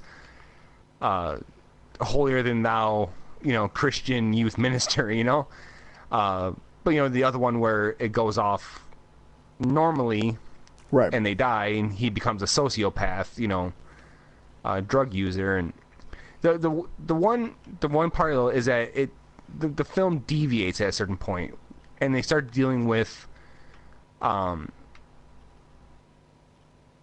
Amy Smart's character's like dad being a pedophile, and in all honesty, like that that plot line like doesn't fit. Right. And I will say this, have you ever seen the director's cut? With a different ending? Yeah. I think that ending is better. I don't. Don't you? I think that ending is stronger. Make any sense. What? No, it makes total sense. No, okay, I get it that, okay, he uses the film, he uses the film to go back to his birth, right? Right. But, like, as a person, and you're trying to do this, like, I get it that the ending, they say, oh, that's the tape he found, rather than, oh, he found a tape of a birthday party. Like, to me, there's far more videos out there of people's birthdays than actual births. You know, people have them. Like, yeah, they have them. But also, like, the idea of why would that be the conclusion you come to, right? It's I have to go into my mother's uterus and kill myself, right? Like, I suppose, yeah. I mean, even if you were going to end your life, you could go to when you were 5 years old and kill yourself. Right. You know, it's because up until that point, we haven't seen his character kind of have those thoughts. Like, to me, though, it's a better conclusion to the brain damage subplot, though. Right. Because the film keeps implying all the way through that he has irreparably damaged his brain. Mm-hmm. And then at the end, he's just fine. Well, I don't know. Did you see that haircut he was wearing at the very end? Well, that's true. That's true. I have never seen the sequels, though. Are they bad? Oh, I haven't watched them. I can only imagine, though. I think the problem with the butterfly effect is, in my opinion, is that it's actually very close to being very good and falls just on the wrong side. In that it too often overplays its hand. So you often feel like... The problem with the butterfly effect is it's really good and it's really smart, but the film really wants you to think it's very smart, but it comes off feeling very broad. So it feels like dumb people trying to sound smart too often. Well, and then there's also moments in it where it's one of those things where it was like when we were talking about The Nice Guys, how I had like issues with how coincidental some of this stuff was. Right. And the same thing exists in the butterfly effect where, like, for instance, when he's in prison and he needs the one guy's help, and his solution to this is to go back in time as a kid and then slam his hands on the little paper spikes, and then, oh, look, I have the stigmata. Right. You know, but it's like, okay, he does that, but he has no guarantee or really any sort of confirmation that would make this guy act in the way he wants him to. Not only that, but... Okay, so this gets into something else that kind of bugs me about the film, because that's a very specific transition. This is such a petty thing. But I don't care. I'm going to make this point anyway. So the movie's called The Butterfly Effect, and that refers to that effect where people say, okay, a butterfly flaps its wings in Tahiti and you get a hurricane in France, right? That's the, right. Little things have huge ramifications across the world in a complex system. It's also a reference to a Ray Bradbury story where these hunters go back in time to kill dinosaurs, and they accidentally kill a butterfly and it changes the future. Okay. Both examples of, like, tiny changes that have ripples that you don't predict. So, have you ever noticed, though, that is not what this film is about? Because, actually, what happens every time is he makes incredibly specific, life-altering, personal, influential changes.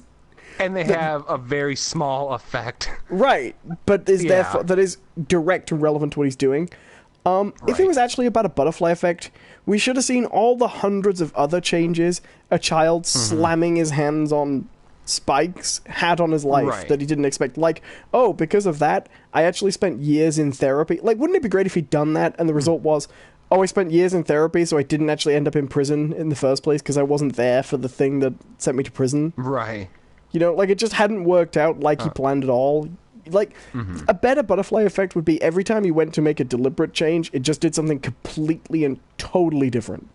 It didn't affect the thing he Right. wanted it to at all.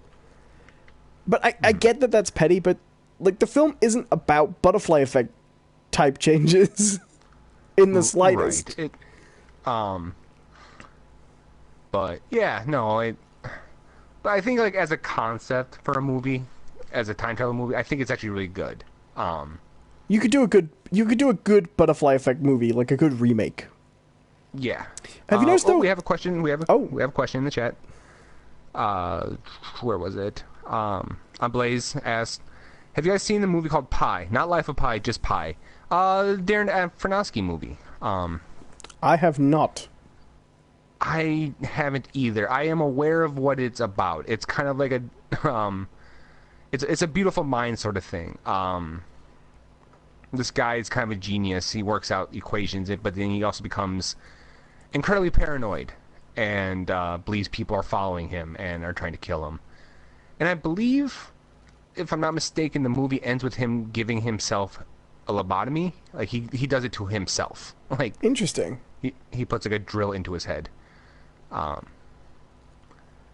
I kind of have a love-hate relationship with Darren Aronofsky, or however you pronounce his fucking name, because I loathed the one movie everyone loves. What movie is that? I don't think we have ever discussed it before on this podcast. We have Requiem for a Dream. Yeah. Oh, I loathe that movie. I've never seen, like, I own it, but I've never seen his other one, Black Swan. Remember that one? No, I haven't seen that either. But, well, because here's the thing, like, I don't like, I really don't like, Requiem for a Darren Dream, Aronofsky. but I did like The Fountain. I don't think I've Which seen was- The Fountain. The Fountain is another one of those movies where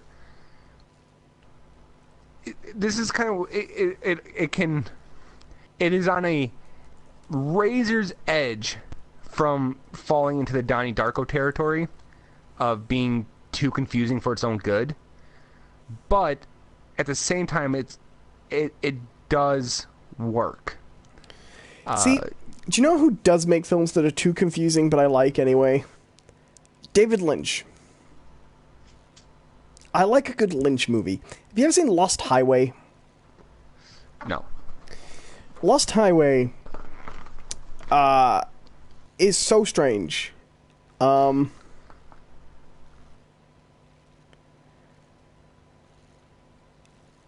to even describe it?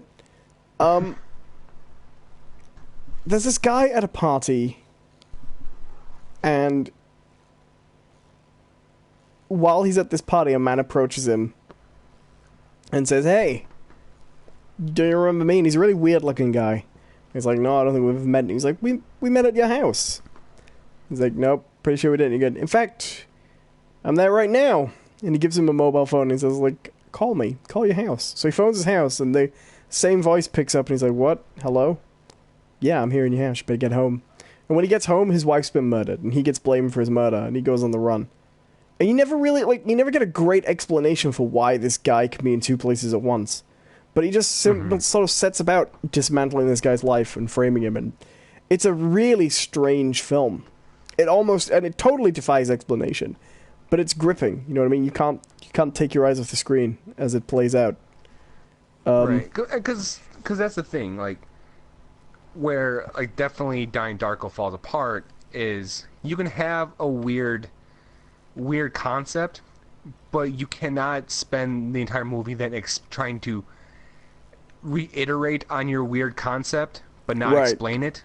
And then Lynch is such a good director that when he does something surreal, he can say it's surreal. You can accept that it's supposed to be surreal because it plays out like that, you know? Although I must admit, I prefer Lynch when he does slightly more down to earth. Like, I think Blue Velvet is his best film. Yeah, like, here's the thing. I don't care for Twin Peaks. I watched, I think, 5 episodes of the original. I think it's better watched as a comedy, and I stand by that it's great fun if you watch it like that. I just watched it, I was like, what? Because the issue I have with Lynch, and it's kind of what I feel about avant-garde and absurdism, or not absurdism, that's a philosophical thing. Surrealism as a whole is so much of it is I'm going to put this on film because I can. Right. And like I can understand that there's like I can watch Dune, right? David Lynch's Dune. And I can watch it and appreciate visuals, right? I can appreciate set design. I can appreciate all this sort of stuff. But it's a fucking weird movie. It's not a great film. And that shit doesn't serve a purpose. Right, but then look at, for example, The Elephant Man, which is very stylized, but is just very good and very... He does great straight films, and they're more well remembered than his arty stuff. But I wouldn't want to stop doing the arty stuff. It's just, like people don't even remember like The Elephant Man. Eraserhead, you know. We see. Do you know? I'll give Eraserhead a pass because I think Eraserhead is more like the Eraserhead is like the gothic equivalent of those 1930s cartoons. Do you know what I mean? Like, it's a feel bad version of that, I think, and Eraserhead crosses that line into it's so intentionally stylized that I appreciate it in that level. You're just supposed to watch it and feel terrible. You know what I mean? I think I gotta bring up his IMDb, so I got his whole filmography, but I'm pretty sure I've seen at least 2 or 3 of his films. Have you seen Blue Velvet? I think I have not seen Blue Velvet, but who I think is better at at least the surrealism stuff is Terry Gilliam. I like Terry Gilliam. I think he's better. I liked Brazil a lot.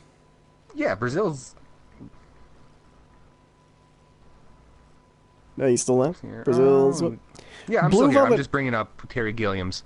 Blue Velvet is really good. It's about 2 teenagers, Cal MacLachlan and his girlfriend, who live in this town that's like the perfect suburban town.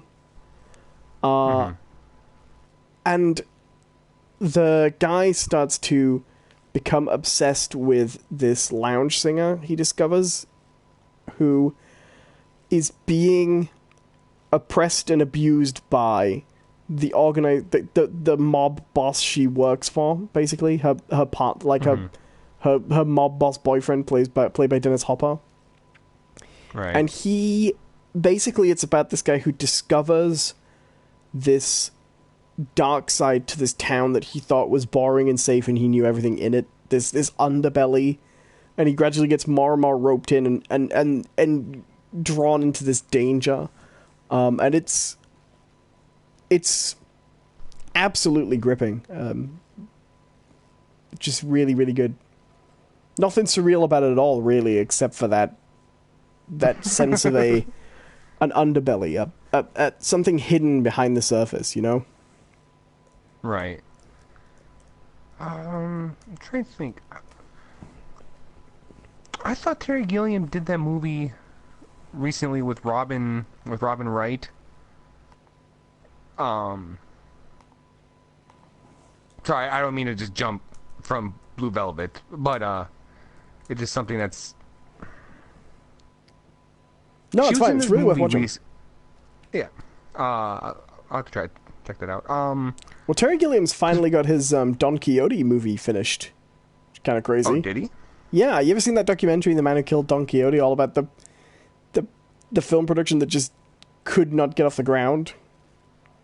You seen it? No. It's called The Man Who Killed Don Quixote, and it's about no,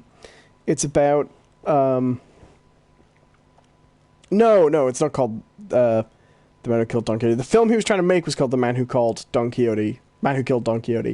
and there was a team making a making-of documentary as well at the same time, and the production was so troubled and went so badly and eventually had to be completely aborted that they released the making-of documentary as its own film called Lost in La Mancha, and it won an Oscar. Just the story of this just film that just collapsed under its own weight. But he finally got production done again, and he's finished it. And the Lost in La Mancha came out, I think, in the 90s. Which is kind of amazing. Oh, okay. So the movie I was thinking of is The Congress. Oh, I've never seen that. Yeah, it's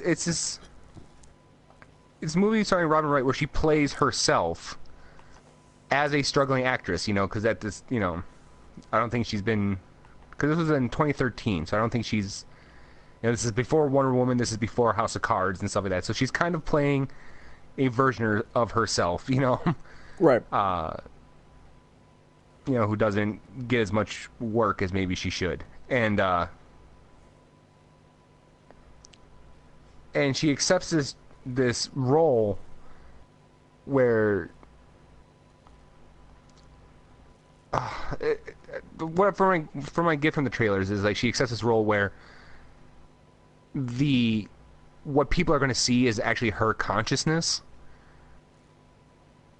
So it's kind of like, hey, tune in to be inside of Robin Wright's head, Interesting. Yeah, sounds very like being John Malkovich. Yeah, but it's a little bit more visual. It's not like oh, I'm inside John Malkovich, I'm controlling him in the real world. We are peering into Robin Wright's mind, and so we're seeing like her thoughts and dreams, and very much more stylized. Right, a much more visual experience. I did want to see that though.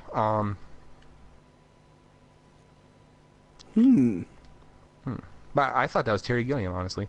He did have a movie that was coming out. It must be the Zero Theorem. Cause I remember seeing trailers for that and thinking it looked pretty good.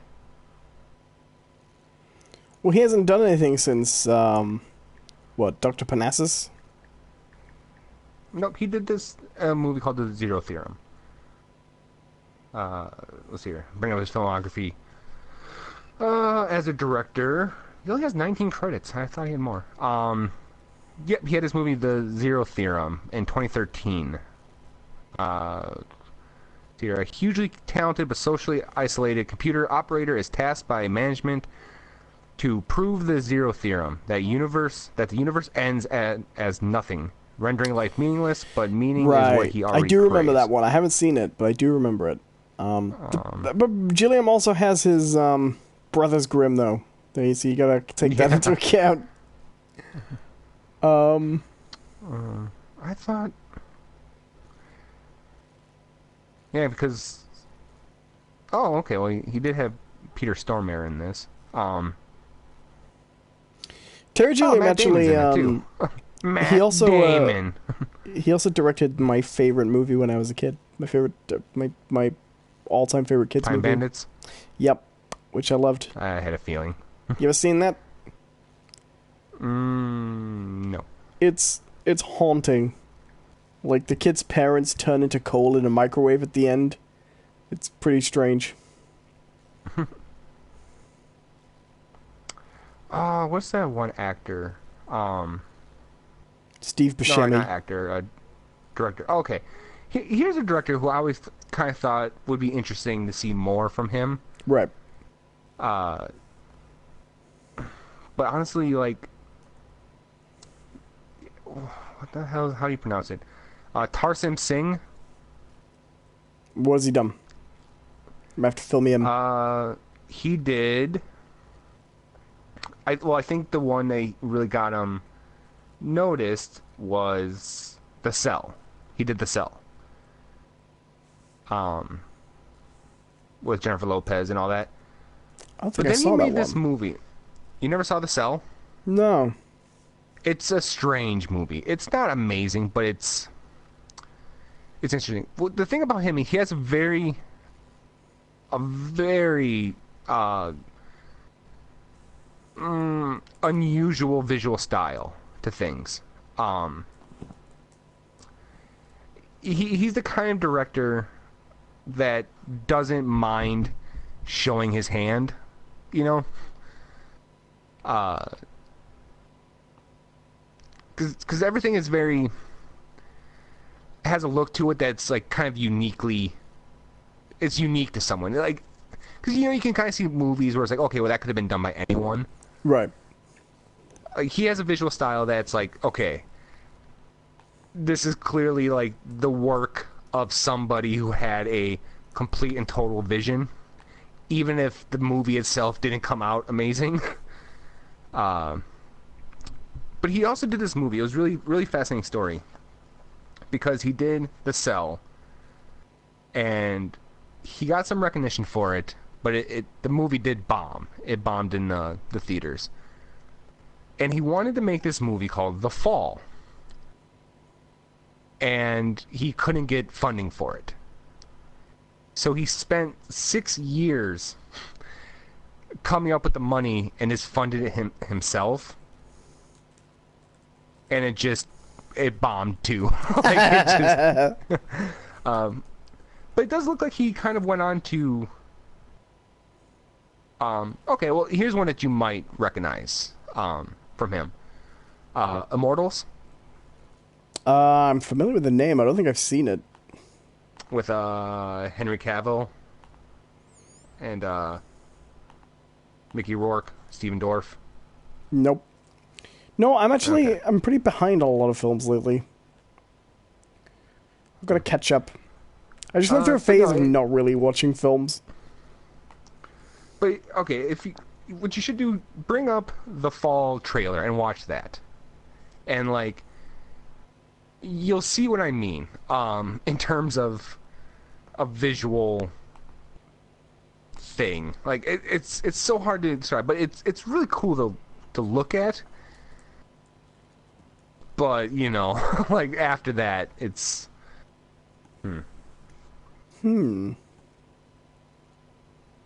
How unusual. okay. Well, I really don't have anything else today. No, I am pretty much done. That's all I told you before, my talking material is expired.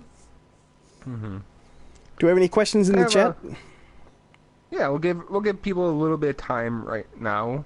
If you're watching and you have a question for us, please lay it on us right now. This is kind of the time of the show where we're going to start wrapping up here, and this is your last chance. It's the final countdown. Has to be done. It's the law. So, curious, real quick, just to kind of give our viewers a little bit more time if they have questions. Are there any movies coming out recently that you want to see? Because I want to see Baby Driver. Well, at the risk of being predictable, Spider-Man, of course, which is looking pretty good. Oh, yeah. Let me pull it up. Let me see what's coming out quickly. An aide de memoire. It's like 11:30 for me at the moment. So, you know. Okay, just pull these things out of nowhere. No, there was one. I've completely forgotten what it was. Do you remember what it's about? Ooh, there is, of course, that new Blade Runner film, which I don't want to get too excited about because it's probably not going to be good. But you know what the thing is? I've never actually sat down and watched all of Blade Runner. It's okay, but it's overrated. Yeah. It's one of those people really want to think about it too much. Like, people will tell you that whichever version you watch will hugely change the... It doesn't really alter the film that much. That was one of the reasons, like, I always kind of was hesitant about Blade Runner, because, like, okay, do I go back and watch the theatrical release, or do I watch this ultimate director's cut? Do I watch... I think it's fair to say that is the best version. Redux? The most recent version is legitimately the strongest all-round version. I think that's fair to say. I will say this, the theatrical version isn't very good. I won't lie. Everything that is wrong with the theatrical version is poor compared to the later versions, but everything after the first thing they called the director's cut or the special edition is pretty much fine. Yeah, I think I have was it Redux? I think I have. Probably. That's pretty good. Yeah. Blade Runner. It's pretty good. It's a nice experience. Just sit in it and go through it. But unlike a lot of the films we were just talking about, its fundamental core is a decent enough action thriller. Basically, no, it's a pretty good film, I think. Other than that, what am I looking forward to? Not that much, actually. I feel like there's not a lot coming out that's really my interest. I don't watch the same sort of films I used to watch, I suppose, these days. When I want something kind of arty, I've gone back to reading. But, yeah, aside from the usual... We do have some last-minute questions. Oh, yeah? Let's see here. Have you seen the new Transformers movie? No, Nope. and I probably won't. No. Me neither. I sat through the first 3 Transformers movies, hoping every time that maybe this one would be okay. You get 3 shots with me. All first 3 were terrible. I wasn't coming back again. I've seen Age of Extinction, and it's obscenely bad. Like, it's unbelievably bad. And we got one last one from I'm Blazed. What about The Grudge and Japanese horror? I have never seen The Grudge. And I've never seen The Ring. I've never seen any of those films. I don't know. To me, I don't quite understand the distinction between Japanese horror and other types of horror, I guess. Like, I get that most of Japanese horror kind of involves more like spirits and aspects of like I think there's kind of a fetishization to it. I mean, what really irritates me is you get a lot of people who never would have watched the originals had they not seen those remakes they made. It just wouldn't have happened. They never would have watched them. And yet all they can do is talk about how terrible the originals are. Well, the remakes are compared to the originals, you know? Right, because from what I understand, like the one explanation I got was that Japanese horror and just kind of Japanese fiction in general doesn't focus itself so much on an arc, where it's like, okay, characters, conflict, resolution, ending. It's more or less like, okay, here is a scenario, and doesn't really need to have a conclusion, right? And which is fine, and and if that's the kind of thing you're into. That's the kind of thing you're into, is but to me, I don't think that's enough of a distinction in style to warrant like its own genre, Right. And I don't like horror, so Japanese, American, British, whatever. If it's horror, I'm probably not going to be a huge fan of it. Yep. And with some exceptions. I pretty much feel the same way. All right, shall we finish up? All right. Yeah. Thank you us out of here for watching so thank you for watching Those Aren't Biscuits. I have been one of your hosts, Jonathan Cadotte. With me as always has been Owen Adams. If you would be so kind, please like and subscribe to this video and leave us comments after the show. I've been going back and reading those comments myself and responding. And where can they find you, man? You can go to my YouTube channel at youtube.com/Owen Adams, or check out the OwenAdamsProject.com, which is my website. Very exciting. Yeah. And you can find me on my blog, which is johncperson.wordpress.com, or you can follow me on Twitter, which is @JohnCPerson. And you can follow the show on Twitter, which is @NotBiscuits. So, thank you once again for tuning in, giving your questions, and hanging out with us for a couple hours. Thank you very much. Bye-bye. Have a good one.